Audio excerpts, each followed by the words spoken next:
Welcome, this is Jackie Cambridge and we're going to talk about examination technique for the NEBOSH certificate qualification.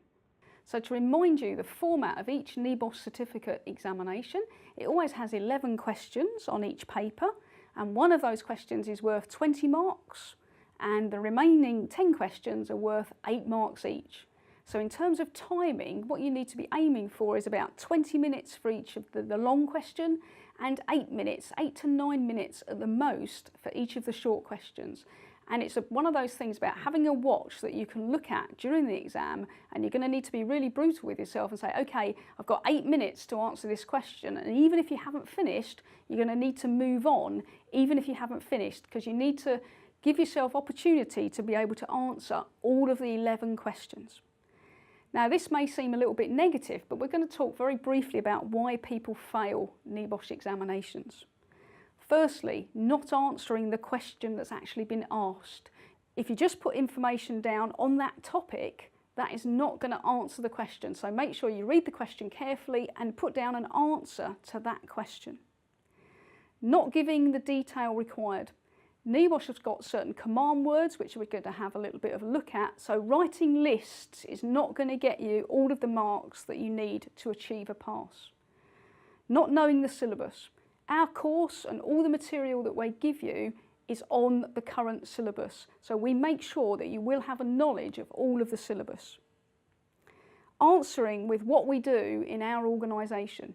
You may do some great things in your company, but the NEBOSH exam is on their syllabus, so you need to make sure you answer within the syllabus. Just putting what you do in your organisation is not going to be enough.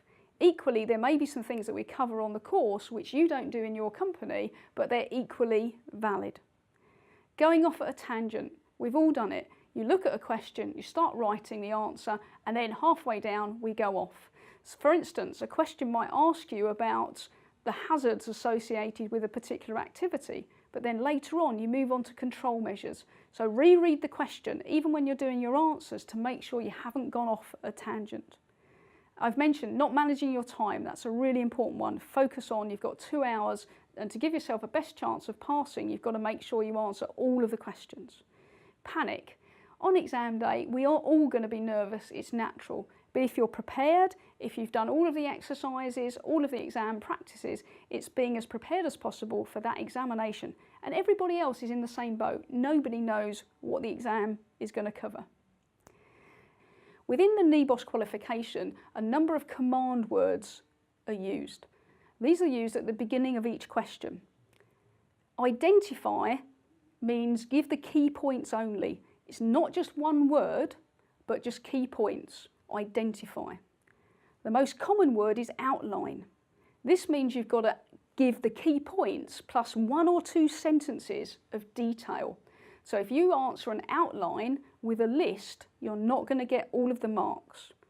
Describe is paint a word picture. Describe why a company might need to manage health and safety. A deeper answer than for an outline, a short paragraph. Explain why a company might manage health and safety. Again, give some paragraphs with some detail. Define. Give a generally accepted definition. It doesn't have to be word for word out of the handouts or the course material, but something with the same meaning. Define the meaning of the term hazard, for instance. Anything with the potential to cause harm.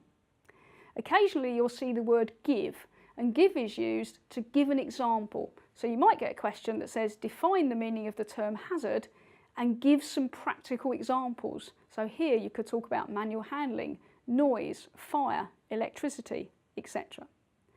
In terms of the examination, when you go to the exam, you'll be given an exam booklet, and the exam booklet will have your individual student PIN number on it.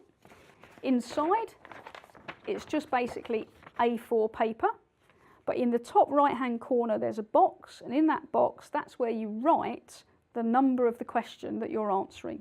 So when you move on to another question, you'll turn over the page and then write the number of that question as well. So each new question is answered on a new page. Space out your answers, put headings. It means it's easier for you to review your answers and see what you've written. It's also easier for the examiner to see and mark. If you've got large writing and you do fill out the entire booklet, then the invigilator will provide you with a second booklet. So feel free to space your answers out. Don't feel you've got to cram it all onto the sheets provided. Whatever you may hear about NEBOSH examinations, there's no negative marking with NEBOSH exams. You get marks for what you put down that's right. The examiner will ignore anything that is incorrect. As I've mentioned, you can answer the exam questions in any order, but if you do so, you might want to find that you tick them off on the exam paper so you know which ones you've answered and which ones you've got still to do. Start with a question that you feel comfortable with. You don't have to start with question 1. Be positive. Don't put maybe or possibly. The examiner doesn't know who you are, where you've studied, or where you're from. They know nothing about you. So be positive, even if you think later on, well, maybe that answer wasn't correct. Write in blue or black ink, and do check the score for each part of the question. If a question is only worth 2, it's only going to be needing 2 bits of information.